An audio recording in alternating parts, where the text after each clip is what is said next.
Buenas noches, América. Escándalo político en Canadá a poco más de 4 semanas de las elecciones. La revista americana Time publicó una fotografía de un anuario escolar en la que el primer ministro y aspirante a la reelección, Justin Trudeau, aparece con la cara pintada color café oscuro en una fiesta de disfraces hace 18 años, cuando era profesor. Lo muestra a sus 29 años con turbante, túnica y un maquillaje oscuro en manos, cara y cuello.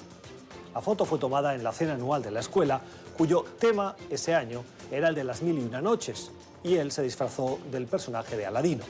Hoy pintarse la cara de negro u oscuro es visto como racista, especialmente en Estados Unidos y Canadá. Trudeau, quien ya se ha disculpado, ha asegurado que asume su responsabilidad y ha calificado de estupidez su decisión de entonces. Algunos analistas creen que esta fotografía hoy podría costarle la reelección en una reñida competencia con el líder conservador Andrew Scheer. El Canadá del 2001 no tiene nada que ver con el Canadá de hoy, uno de los países más avanzados en derechos civiles de todo el mundo. Trudeau, que como él mismo ha dicho, no tuvo entonces, en el 2001, la conciencia de que eso era un error, ha demostrado que durante su mandato ha sido adalid y promotor de la diversidad y el multiculturalismo. Como Canadá, él mismo también ha evolucionado en estos años, y sería un error juzgar un hecho pasado hace casi 2 décadas, con los criterios de hoy. Debe pesar más su legado de gobierno en esta materia de derechos y libertades civiles que esa desgraciada fiesta de disfraces. Son las 8 en Bogotá, Lima, Quito, las 9 en la costa este de Estados Unidos y las 10 en Buenos Aires y Santiago. Y esto es Cuestión de Poder.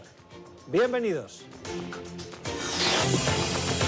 Comenzamos y lo hacemos con algunas noticias de la actualidad a las que les queremos poner notas al pie o la voz de los expertos, los números, las cifras. Y en la primera que nos fijamos es en la encuesta de intención de voto dentro de la intención de los demócratas. Saben que hay candidatos que buscan la nominación y una nueva encuesta, en este caso de la cadena NBC y Wall Street Journal, pone luz y da pistas de hacia dónde van los tiros, por dónde van las cosas.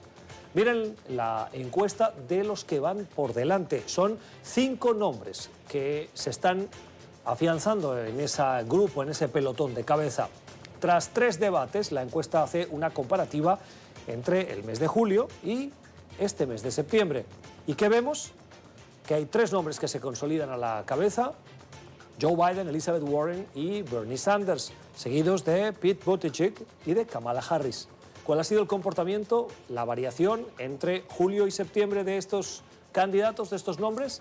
Biden aumenta en 5 puntos, Elizabeth Warren en 6, solo 1 punto de diferencia para Bernie Sanders, se queda igual Pete Buttigieg, el alcalde, y Kamala Harris, que ha perdido hasta 8 puntos. Una gran decepción la caída de Kamala Harris.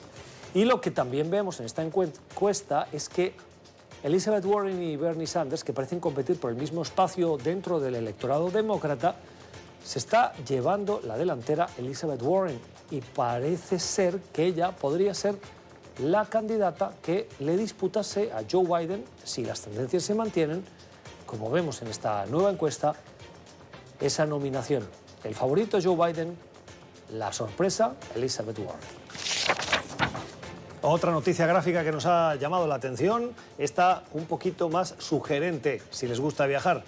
Saben, conocen, la prestigiosa revista Time Out acaba de publicar la lista de vecindarios de los barrios más populares, más atractivos, con más ambientes, si se puede decir así, del mundo.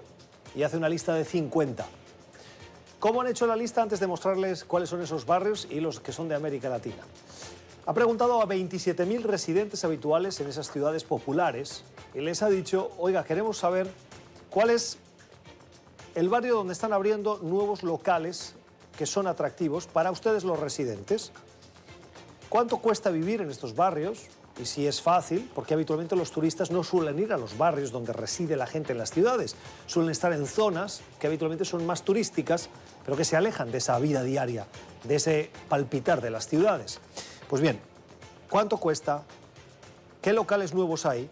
Y finalmente, si hay arte, cultura, si hay restaurantes para beber o tomar algo, y en esos locales donde habitualmente van los residentes, no los turistas. Y ahora Time Out nos los descubre. Miren la lista, qué interesante. Le doy los 3 primeros. En Lisboa, Arroyos. En la ciudad de Tokio, en Japón, Shimokita-zawa. Y en Nigeria, un barrio en la ciudad de Lagos que se llama Onikan. Del resto de la lista, que es extensa, 50, solo hemos encontrado 5 barrios de América Latina, que son los de Jalatlaco en Oaxaca, en México, Juárez, en Ciudad de México, Bom Retiro, en Sao Paulo, en Brasil, Barranco, en Lima, Perú, y La Habana Vieja, en La Habana, Cuba. Las recomendaciones de la revista Time Out para los viajeros de este 2019. Si quiere la información, en Internet tiene la lista completa. Continuamos con otras cuestiones de la actualidad. Hay mucha preocupación en la comunidad de inteligencia de Estados Unidos, en la política, por algo que ha revelado hoy el Washington Post y de lo cual vamos conociendo poco a poco pequeños detalles. Brevemente, ¿qué ha pasado? Saben que los presidentes suelen tener conversaciones con sus homólogos en todo el mundo. El presidente Trump no es una excepción. El pasado 12 de agosto hubo un funcionario de inteligencia que decidió presentar una denuncia porque consideró, las palabras textuales, es preocupación urgente al conocer detalles de las conversaciones que Trump tuvo con al menos un líder internacional, que no sabemos quién es. Este oficial de inteligencia tuvo acceso al contenido de esa información. Hasta aquí no hay nada nuevo, porque lo normal es que los presidentes, cuando tienen esas conversaciones, lo hagan o bien con intérpretes, o bien con asesores, o con oficiales de inteligencia que los asesoran y ayudan en esas conversaciones. Seguro han visto esas fotos de reuniones bilaterales de los dos líderes acompañados de sus comitivas. Bueno, esos son asesores, oficiales de inteligencia, de relaciones internacionales, etc. Pero lo preocupante del caso es que este funcionario, que se desconoce el nombre, recurrió a los canales internos de la inteligencia para poner la denuncia porque vio algo que le pareció extremadamente grave, hasta el punto de presentar esa denuncia. La prensa, ¿qué ha hecho? Ha escudriñado en los anuncios que hace la Casa Blanca de las conversaciones que el presidente tiene con líderes. Y parece ser que podría ser uno de estos 5. Vladimir Putin, Kim Jong-un, el primer ministro de Pakistán, el primer ministro de Países Bajos o el emir de Qatar. Putin, Kim Jong-un, además de Pakistán, Países Bajos y Qatar. Lógicamente, el Congreso ha solicitado ya información y de momento la información no les llega en toda su amplitud, en todo el reporte de inteligencia que se está elaborando en función de esta denuncia. Este funcionario ha seguido los pasos habituales, pero nos interesa conocer qué opinan los expertos de seguridad y de inteligencia ante esta noticia que es ciertamente un poco sorpresiva. Saludamos a Max Bergman. El señor Bergman fue funcionario en el Departamento de Estado de Estados Unidos y hoy es experto en cuestiones de seguridad en el Center for American Progress. Señor Bergman, gracias por estar con nosotros. Bienvenido a Cuestión de Poder. Le pregunto si cree usted que lo que está pasando es grave desde su punto de vista o esto es un intento más para intentar desprestigiar al presidente de Estados Unidos. Yo creo que esto es extremadamente serio y potencialmente una crisis constitucional. Lo que fue revelado todavía es desconocido. Pero para que esto se eleve a este nivel en donde alguien está reportando información sobre el presidente, solo puede tratarse de unas pocas cosas y esencialmente tiene que ser algo sobre que el presidente infringe la ley o el presidente está cometiendo algo que es poco ético y tan inmoral que el denunciante sintió la necesidad de presentarlo. Y esto es así porque el presidente tiene amplios poderes. Él puede decidir ir a la guerra, puede prometer a otros países un montón de cosas. Él puede prometerle a Colombia que Estados Unidos irá a invadir Venezuela, Ecuador o cualquier otro país. El presidente tiene una gran capacidad de actuar, pero el presidente no tiene la capacidad de violar la ley. Y si el informe observó algo relacionado con la ruptura potencial de la ley o algo tan groseramente inmoral, entonces tendrían el deber de informar eso, y eso fue lo que hizo el denunciante. Y el resultado final fue el grupo investigador dentro, en donde la comunidad de inteligencia inteligencia dijo, esto es realmente creíble y es una urgencia, es urgente. Y esto significa que la información debe ir al Congreso, pero la administración Trump está decidiendo violar la ley, quebrar la ley y decirle al Congreso que no tiene derecho de acceso a esta información. Esto se va a poner muy complicado y será una lucha de hombres entre el Congreso y la administración Trump.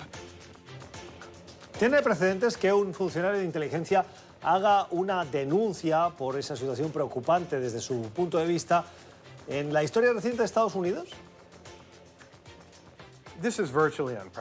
Esto es prácticamente sin precedentes. Un denunciante presenta información sobre el presidente de los Estados Unidos. Es casi desconocido. Creo que el único potencial presidente sería Richard Nixon en Watergate.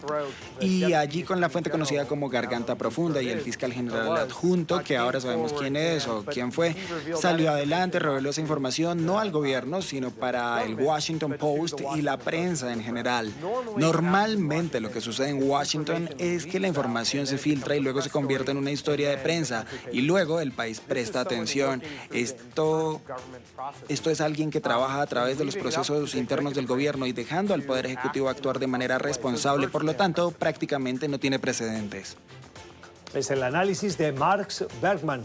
Es experto en seguridad, exfuncionario del Departamento de Estado de Estados Unidos. Señor Bergman, gracias. Feliz noche.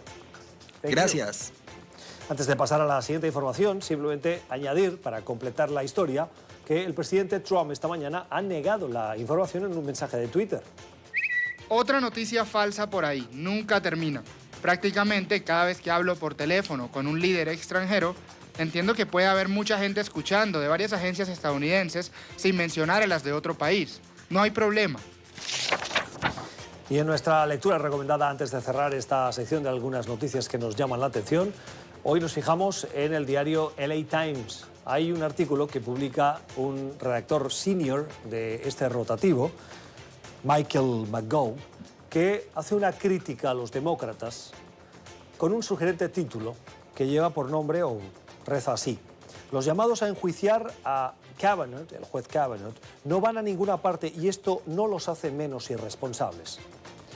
El articulista explica que a raíz de las denuncias, de las nuevas denuncias o acusaciones de comportamiento sexual inadecuado por parte del juez Kavanaugh en el pasado, que se conocieron el fin de semana pasado, los demócratas están pidiendo, algunos, que se abra un juicio para destituirlo como juez de la Corte Suprema. Hay que decir que no todos los demócratas que aspiran a la nominación lo han hecho, pero sí hay voces que inmediatamente al conocerse esto salieron a la palestra. El juez está en la Corte Suprema y sacarlo lo hacen o bien la muerte, o bien su dimisión, o un complejo juicio político que tiene que tener el concurso de las dos cámaras, la Cámara de Representantes y el Senado, donde en el Senado controlan los republicanos el proceso y por lo tanto es muy difícil hacerlo. Este articulista hace referencia a ese proceso y a lo que él considera es una irresponsabilidad demócrata. Los llamados a un juicio político son prematuros y pueden ser vistos con motivación políticamente. El presidente Trump ciertamente considera que los ataques contra Kavanaugh son políticos y ventajosos políticamente para él. El domingo tuiteó una defensa de Kavanaugh con el hashtag #ProtectKavanaugh. No todos los aspirantes a nominados demócratas se han sumado a la petición de destitución de Kavanaugh. Por supuesto, es poco probable que este llamado contra Kavanaugh tenga recorrido, pero el hecho de que esta petición de los candidatos demócratas para destituir a Kavanaugh no vaya a llegar a ninguna parte no la hace menos irresponsable.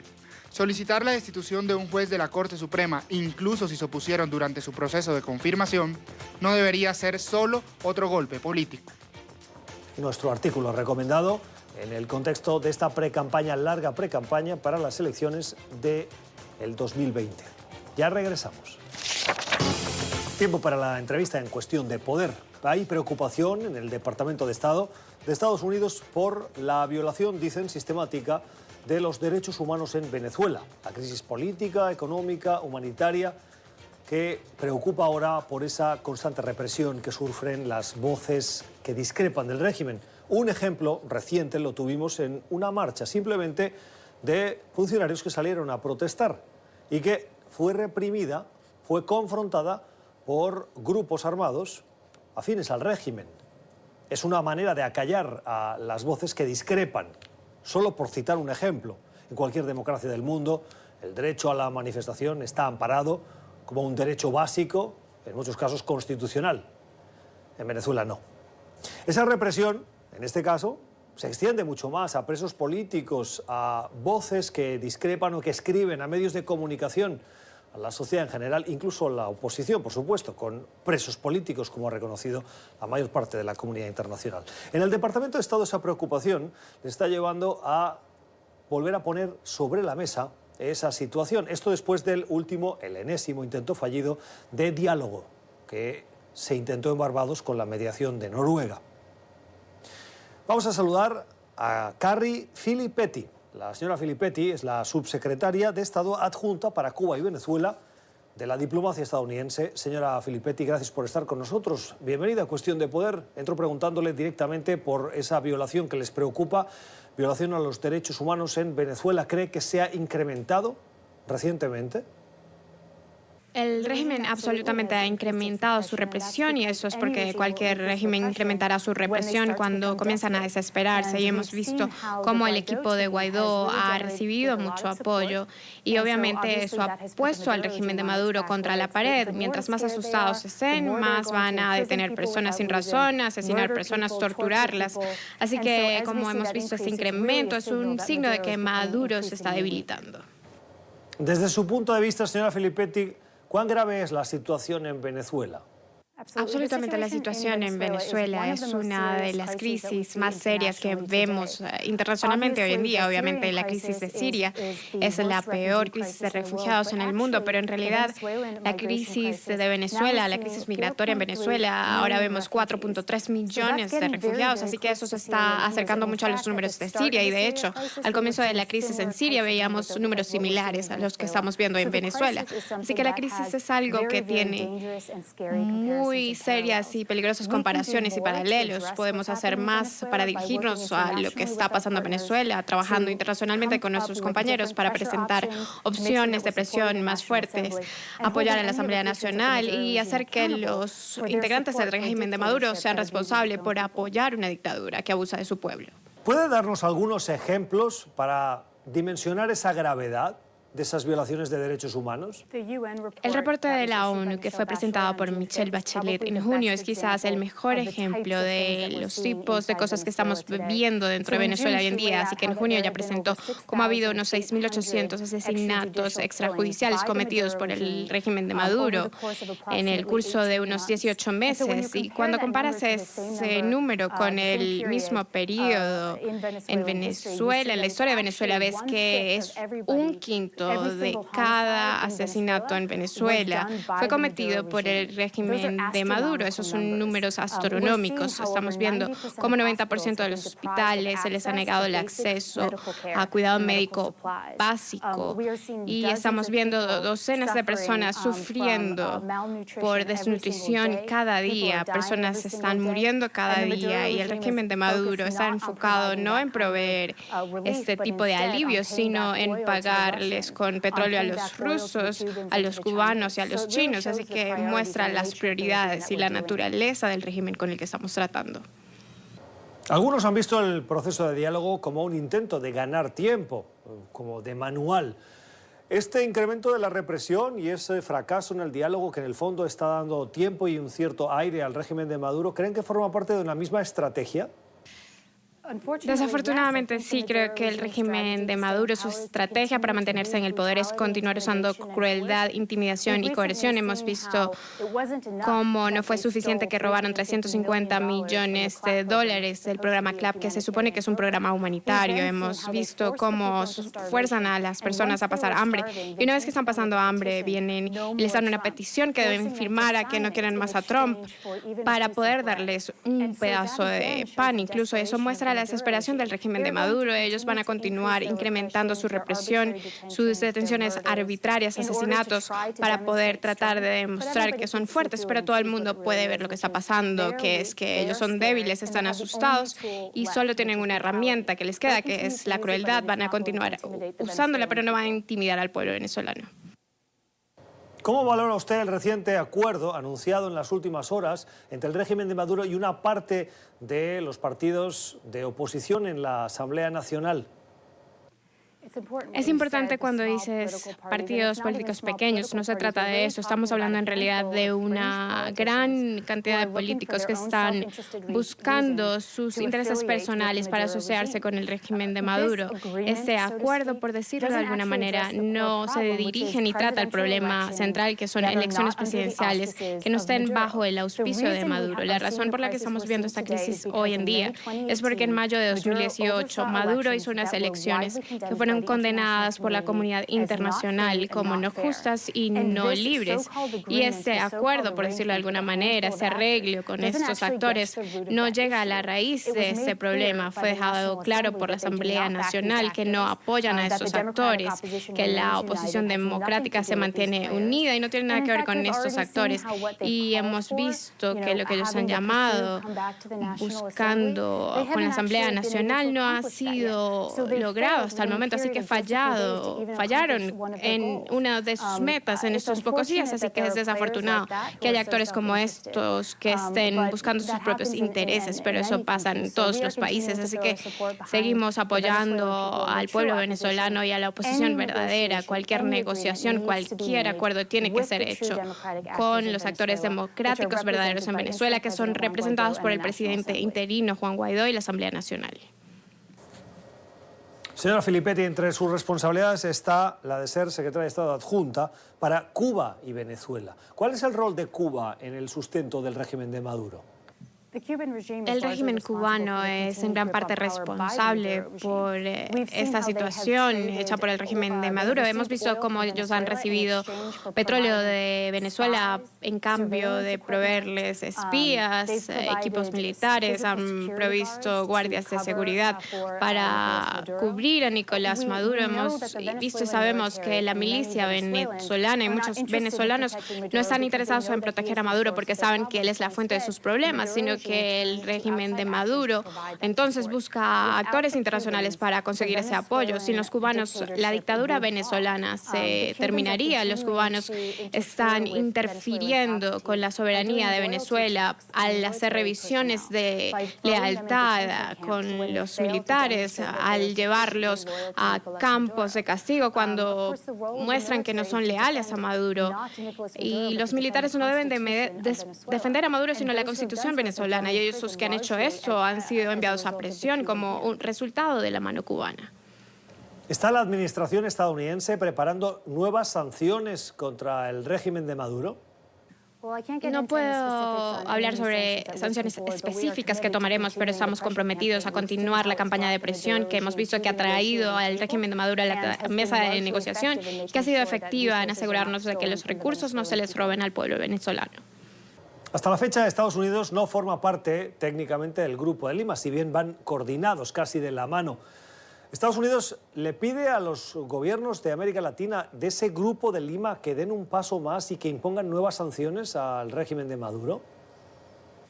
Nosotros tenemos mucha suerte de que el Grupo de Lima ha sido un gran socio para nosotros y para el pueblo venezolano. Ellos han liderado esta iniciativa y estamos trabajando con ellos en muchas cosas, proveyéndole apoyo a la Asamblea Nacional y, por supuesto, con indicación del Tratado de Río, hay una posibilidad de que consideren algunas acciones colectivas, incluyendo sanciones. Tras el fracaso del el enésimo intento de diálogo entre el régimen y la oposición en Barbados, ¿qué cree desde su punto de vista que viene ahora? Lo que pasó en Barbados fue poco exitoso, por supuesto, porque el régimen de Maduro trató de manipular esto como ha tratado de manipular todos los procesos. Lo que pase luego en la factibilidad de un acuerdo político dependerá de si el régimen de Maduro quiere trabajar en buena fe o no. Usted la próxima semana viaja, si no estoy mal, a Nueva York, donde se va a celebrar la Asamblea General de Naciones Unidas. ¿Qué tenemos que esperar desde el punto de vista de Venezuela que salga de esa Asamblea General? En Naciones Unidas vamos a continuar trabajando en las mismas políticas que hemos trabajado. Nos vamos a enfocar en derechos humanos, ayuda humanitaria y asegurarnos de presentar atención a los abusos que son cometidos por el régimen de Maduro. Es la voz de Carrie Filipetti, La señora Filippetti es subsecretaria de Estado adjunta para Cuba y Venezuela. Señora Filippetti, gracias por haber estado con nosotros, por sus opiniones. Feliz noche. Gracias. Así cerramos el tiempo de análisis, la voz de la administración estadounidense, de sus altos funcionarios sobre la política de la Unión Americana con Venezuela. Vamos a la pausa, ya volvemos. Tiempo para el debate, para el análisis en cuestión de poder esta noche, para fijarnos en lo que va a suceder en Washington la próxima semana. Se van a llevar a cabo el periodo ordinario de sesiones de la CIDH, el periodo número 173. ¿Qué consiste? Son varios días con diversas audiencias en las que los comisionados escuchan a los diversos invitados que llevan en cada una de las sesiones en función de los temas para escuchar cómo está la situación de derechos humanos, de violación de derechos fundamentales en la región y a partir de ahí poder elaborar sus informes, estrategias, sus programas de trabajo, etc. En torno a esta semana, que es importante para este tipo de organizaciones que trabajan en derechos humanos, también hay eventos paralelos que contribuyen a crear conciencia sobre la importancia de continuar y seguir trabajando, porque en América Latina hay, como decimos en mi tierra, tela que cortar en cuestión de defensa y de levantar la bandera roja de esas violaciones. Una de las personas que va a participar en esas audiencias, nos acompaña esta noche, es Katia Salazar, es la directora ejecutiva de la Fundación para el Debido Proceso. Señora Salazar, gracias por estar con nosotros. Buenas noches. Gracias, Gustavo. Gracias por la invitación. También hemos invitado a Mariano de Alba, es analista político, es experto en relaciones internacionales. Mariano, buenas noches. Buenas noches, Gustavo, Katia. Gracias por estar con nosotros. Este periodo de sesiones, son muchos países, probablemente vamos a ver cuestiones en Colombia, en Venezuela, en Nicaragua, en Cuba, pero también en Chile, en Brasil, en Argentina. Hay una infinidad de sesiones. ¿Qué es lo que más llama la atención? ¿Qué es lo que va a ser más relevante, a su juicio, de ese periodo 173 de sesiones de la CIDH? Muchas gracias de nuevo por la invitación, Gustavo. A ver, digamos, yo mencionaría dos puntos o dos temas muy relevantes. El primero es que desde hace un par de años la Comisión Interamericana ha descentralizado sus sesiones, descentralizado sus audiencias. Y ahora la mayoría de periodos de sesiones son fuera de Estados Unidos. Este es el primer periodo de sesiones o el único este año aquí en la ciudad. Y eso de alguna manera tiene una importancia particular porque la ciudad se convierte en un imán de organizaciones y colegas que vienen de toda la región, no solamente para las audiencias, sino también para, como tú dices, eventos paralelos, reuniones entre sí, etc. Yo creo que en este periodo yo mencionaría tres temas fundamentales, ¿no? Uno, por supuesto, el tema de Venezuela. O sea, Venezuela sigue siendo un foco importante del trabajo de la Comisión Interamericana. Hay algunas audiencias sobre Venezuela, audiencias generales, pero es me parece, una decisión de la Comisión mantener permanentemente audiencias sobre Venezuela. Otro foco importante es Nicaragua. Nicaragua también tiene un rol relevante en este periodo de sesiones y hay diversos eventos públicos y no públicos de organizaciones y de activistas nicaragüenses aquí. He visto, o sea, revisando la lista, la agenda, que también esta vez la Comisión le ha dado prioridad al tema de defensores de la tierra y el territorio. Brasil, medio ambiente, incendios, el cuidado de la Amazonía, etc. A mí me parece que ese también va a ser un tema fundamental en este periodo. Sí, creo que estas audiencias son relevantes, ¿no? Recordemos que generalmente las audiencias de un lado se sientan en algunos casos víctimas de violaciones a los derechos humanos en los países o organizaciones que promueven la defensa de distintos derechos humanos y en el otro lado se sientan los representantes de los estados, ¿no? Y los comisionados están de testigos, ¿no? Entonces es una oportunidad importante para un intercambio fructífero bajo la mirada de los comisionados que pueden hacer recomendaciones y depende mucho pues, de la voluntad del Estado realmente abocarse a resolver los temas puntuales y las denuncias que presentan ahí las organizaciones y las víctimas. Venezuela va a ser uno de los elementos, como nos decía la señora Salazar, pero no dejan de entrar a la comisión. Es una petición que ha hecho varias veces esa Comisión Interamericana. ¿Cómo se puede hacer un análisis desde fuera si no puedes ver sobre el terreno, como hizo, por ejemplo, Michelle Bachelet en esa situación de violación de derechos humanos que tantos países y organizaciones denuncian? Bueno, creo que la Comisión ha adoptado un enfoque correcto, que es primero apoyarse mucho en las organizaciones de defensa de los derechos humanos que siguen funcionando en Venezuela, un esfuerzo titánico, diría yo, y también coordinando mucho con otras organizaciones internacionales. Y yo creo que hay un diálogo importante entre la Comisión Interamericana de Derechos Humanos y la Oficina de la Alta Comisionada para intercambiar información, para evaluar con mayor detalle. Recordemos que obviamente la Comisión tiene una experticia en la región y sabe muy bien cómo funcionan los temas. Y a partir de allí, pues sí hay que decir en última instancia que es lamentable, ¿no?, que el régimen de Nicolás Maduro, y además que es algo que revela mucho su naturaleza, pues siga negado a abrirse un poco más a investigaciones sobre violaciones a los derechos humanos. Digamos, siguiendo lo que dice Mariano, yo creo que los últimos 2 años, no solo la Comisión Interamericana, sino la OEA y Naciones Unidas han, digamos, afinado un trabajo de levantamiento de información y de diálogo con víctimas y organizaciones fuera de Venezuela. O sea, creo que eso que antes era difícil, ahora lo hacen en Bogotá, en Panamá, aquí en Washington. O sea, creo que eso es algo muy importante. Tú preguntabas, ¿cómo puede hacer la Comisión para entrar? Quizás no va a poder entrar en el corto plazo, pero puede trabajar desde un tercer país como lo está haciendo desde acá y desde otras capitales. Me gustaría escucharles a los dos sobre para qué sirve el trabajo de, por ejemplo, el informe de Michelle Bachelet. ¿Ha cambiado en algo la situación en Venezuela? ¿Ha puesto más presión hasta el punto de que Maduro ha tenido que hacer algo? Porque tengo la sensación de que no ha generado ningún movimiento por parte del régimen. Más bien se lo han sacado diciendo, si no recuerdo mal, está lleno de prejuicios y de datos falsos, dijo Maduro. Bueno, yo creo que sería un poco exagerado decir que no ha tenido ningún efecto. Creo que efectivamente ha habido algunas concesiones mínimas por parte del régimen de Nicolás Maduro. Hubo momentos de mucha tensión luego de la publicación del informe. Los representantes que había dejado la señora Bachelet tuvieron que salir, ya regresaron. Aparentemente han podido visitar algunas cárceles, no todas. Y también pues se verificaron algunas liberaciones de presos políticos. Obviamente el camino por recorrer es sumamente largo y pues visto de forma general, visto desde la acera de la necesidad de los venezolanos, lo que ha logrado la señora Bachelet en el campo de medidas específicas es muy poco.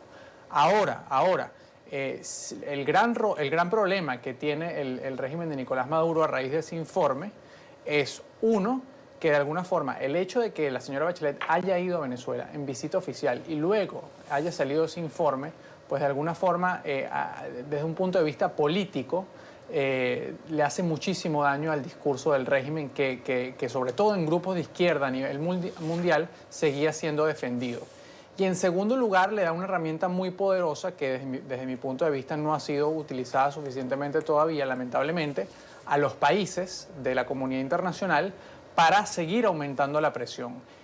Porque ese es un informe objetivo de la Oficina de la Alta Comisionada de la ONU, y todos sabemos que la ONU como organización siempre es sumamente conservadora con las conclusiones a las que llega y siempre otorga una gran deferencia a los estados. Mira, yo sé que a la prensa le gustan los impactos inmediatos, rápidos, evidentes, ¿no? Para nosotros que trabajamos desde el derecho, desde la ciencia política, quizás la cosa es un poco diferente. O sea, yo también, como Mariano, pienso que el impacto de este informe quizás no se ve inmediatamente, pero es un ladrillo importante en el camino del cambio en Venezuela. O sea, que un alto comisionado o una alta comisionada haya sacado un informe de ese calibre, con esas afirmaciones, a mí me parece un ladrillo muy importante en el camino hacia un cambio en Venezuela. Y aunque no podamos ver el impacto mañana, al día siguiente, yo estoy segura que eso está permeando las conversaciones, está permeando las negociaciones. Y además, te lo digo, o sea, va a quedar un registro para la historia. Eso también es importante. Señor Salazar, usted conoce el debido proceso, como dice la fundación de la que usted es miembro y dirige ejecutivamente. Muchos vieron en la Corte Penal Internacional, en ese esfuerzo que hizo la OEA con esas audiencias, un avance para la apertura de un caso contra Maduro por crímenes de lesa humanidad. ¿En qué punto nos encontramos con la Corte Penal Internacional? ¿Qué podemos esperar en ese sentido que se produzca con el informe de Bachelet, con los reportes que ellos tienen, con lo que le ofreció la OEA, que hasta ahora no hemos visto que hagan ni que hayan dado ningún paso.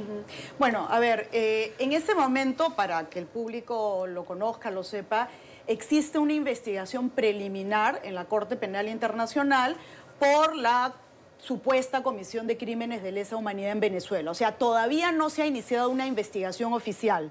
La Fiscalía de la Corte Penal Internacional, cuando considera que podrían haber elementos indicativos de la comisión de estos delitos, decide abrir una investigación preliminar, que es lo que ha pasado en el caso de Venezuela. En este periodo de investigación preliminar, la Fiscalía tiene que verificar que se cumplan una serie de requisitos de competencia, de admisibilidad, de interés de la justicia, etcétera, etcétera. Y si llega a la conclusión que se cumplen todos estos requisitos, deberá efectivamente pedirle a la sala respectiva de la Corte que abra una investigación oficial. En este momento, reitero, está en este periodo, investigación preliminar. Esta investigación preliminar no tiene plazo, esto se puede tomar años. El caso colombiano está abierto en investigación preliminar desde el 2004. ¿Pero por qué es tan lento, tanta investigación preliminar? ¿Cuántos datos son necesarios más frente a la evidencia que cada día nos llega? Bueno, reportes? yo diría, no soy la fiscal y no soy... pero entiendo claro, que le hago la pregunta a usted porque conoce. Por supuesto. Mira, a ver, en el caso, bueno, quizás un tema previo, para que también todos estemos en la misma página. La Corte Penal Internacional no es una cuarta, quinta, sexta instancia. La Corte Penal Internacional es una corte que actúa solamente cuando los tribunales nacionales no han actuado, no han investigado y no han juzgado. En el caso de Colombia, por ejemplo, digamos, existen argumentos que podrían hacerle pensar a la Corte que, bueno, que las Cortes Nacionales se están moviendo, la Jurisdicción Especial para la Paz, hay juicios. Entonces, digamos, en el caso venezolano es diferente. Se acaba de abrir el año pasado la investigación preliminar. Yo diría que estamos dentro de ciertos plazos razonables. Todavía ha pasado que un año y un par de meses. Entonces, yo le daría el beneficio de la duda a la Corte. Sí, a ver, para agregar lo que ya venía explicando Katia, ¿no? Un hecho muy importante y distintivo del examen preliminar en el caso de Venezuela es el hecho de que en septiembre del año pasado, hace prácticamente un año, 6 países de la región refirieron la situación de Venezuela a la Corte. Eso, en teoría, debió haber o debería estar ejerciendo una presión adicional a la Fiscalía de la Corte para que se mueva con mayor celeridad. Cuando uno evalúa cuando en los casos que ha habido referimiento por parte de países, el tiempo de la investigación preliminar tiende a bajar y tiende a durar máximo 8 meses. Ese no ha sido el caso de Venezuela, donde ya se ha sobrepasado ese límite. Yo creo que primero, para otros puntos, otro punto importante es que la Corte tiene un presupuesto limitado y no solamente está viendo situaciones en la región de América, sino también en otras partes del mundo, ¿no? Eso es importante. Y luego también una cosa que yo he tratado mucho de explicar a los venezolanos es que la Corte tiene como objetivo solamente juzgar las violaciones más graves y a los más altos responsables. Entonces, allí creo que ha habido, sobre todo por parte de algunas personalidades en Venezuela, la tendencia a denunciar cualquier situación, cualquier violación a los derechos humanos ante la Fiscalía de la Corte, cuando en realidad hay que ponerle atención a 2 aspectos. Uno, ¿quiénes son los más altos responsables? ¿Cuál es la cadena de comando dentro del régimen venezolano?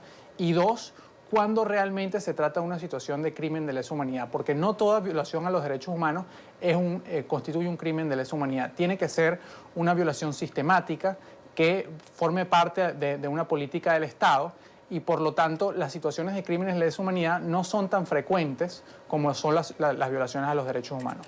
Estamos en conversación con Katia Salazar y con Mariano de Alba. Ustedes han apuntado al principio del programa las 3 cosas que creen que van a ser relevantes en este periodo de sesiones de la CIDH que se llevará a cabo la próxima semana aquí en Washington, Venezuela, Nicaragua y defensores de tierras, particularmente en el caso de Brasil. Pero no me han mencionado México. México tiene una nueva administración desde hace unos meses. Andrés Manuel López Obrador llegó con la voluntad de terminar con la violencia.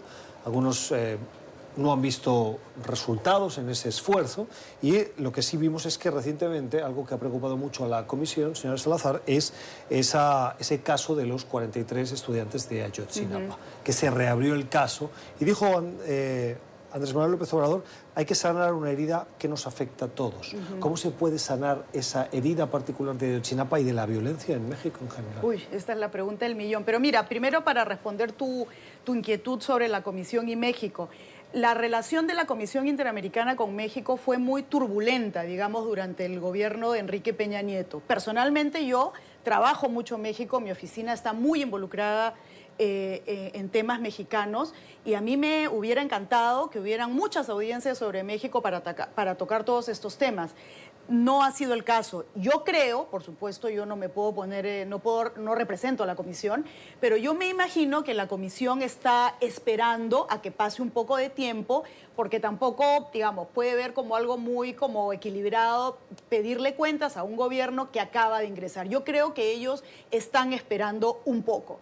Sobre el caso de Ayotzinapa en particular, bueno, hay reuniones la próxima semana de trabajo con víctimas de Ayotzinapa y definitivamente ese tema sí es una prioridad para la Comisión Interamericana. 20 segundos. Sí, a ver, creo que en el caso de México vamos a ver muy pronto a la Comisión alzando su voz. ¿Por qué? Porque la situación con el gobierno de Andrés Manuel López Obrador no ha cambiado sustancialmente. Seguimos viendo una fuerte presencia militar, el control de orden público y los intentos de minimizar el tema de las drogas. Y luego, pues también hemos visto en el tema migratorio algunas medidas que seguramente la Comisión estará evaluando, sobre todo como consecuencia de estos acuerdos entre el gobierno de Andrés Manuel López Obrador y el gobierno de Donald Trump. Las opiniones de Katia Salazar, de la Fundación para el Debido Proceso, y de Mariano de Alba, analista político, experto en relaciones internacionales. No tengo más tiempo, esas audiencias nos van a dar muchos titulares. Personalmente lo conozco porque las he cubierto varias veces y realmente son abrumadoras en la cantidad de información y también te genera un cierto pesimismo que tienes que intentar positivar porque la cantidad de denuncias te hace salir preocupado, pero al mismo tiempo te das cuenta que la institucionalidad al menos funciona para recogerlas y que los medios nos podamos hacer eco. Gracias por haber estado con nosotros. Gracias a ti. Feliz noche. Vamos a la pausa y regresamos. Tiempo para la cultura en cuestión de poder, para la recomendación que nos llega de la mano de Alexandra Colonna Mil. Alexandra, buenas noches. Buenas noches, Gustavo. Recta final del programa, ¿qué nos recomiendas hoy? Bueno, me quiero agarrar de una noticia. No sé si viste que recientemente la ONU se tuvo que disculpar con España. Esto porque en la página, en el sitio web de la ONU, había una reseña de Guernica, ese famosísimo cuadro de Pablo Picasso. Pero el sitio web de la ONU lo describía como una forma de protesta artística contra las atrocidades de la República durante la Guerra Civil Española. Lo cual es una relectura de la historia. Es una relectura de la historia y del cuadro de Pablo Picasso, ¿no? Gracias, Alexandra. A ti, Gustavo. Vamos a las redes sociales. Dos mensajes rápidos antes de terminar, no nos queda mucho tiempo. El primero, una reflexión. ¿Saben que han liberado a algunos presos políticos? El régimen juega con ellos. Edgar Zambrano es uno. Edgar Zambrano no quedó en libertad, sencillamente le cambiaron la pena impuesta. Y es que el régimen a Zambrano le ha impuesto la prohibición de salida del país, la presentación en corte cada 30 días. Un prisionero del régimen. Y otro mensaje antes de terminar, la voz de una activista que le dice a los legisladores en Estados Unidos que no hace falta que escuchen las protestas que ella, como otros miles de jóvenes en el mundo, lideran a favor de la lucha contra el cambio climático, sino que simplemente escuchen a... Greta Thunberg le dice al Congreso, no queremos ser escuchados, queremos que la ciencia sea escuchada. La voz de Greta Thunberg, que nosotros nos sumamos y nos hacemos eco de ese pedido. La ciencia, los datos. Así terminamos. Gracias por la generosidad de su tiempo. Esperamos que hayan aprendido como lo hemos hecho nosotros de nuestros invitados. Feliz noche.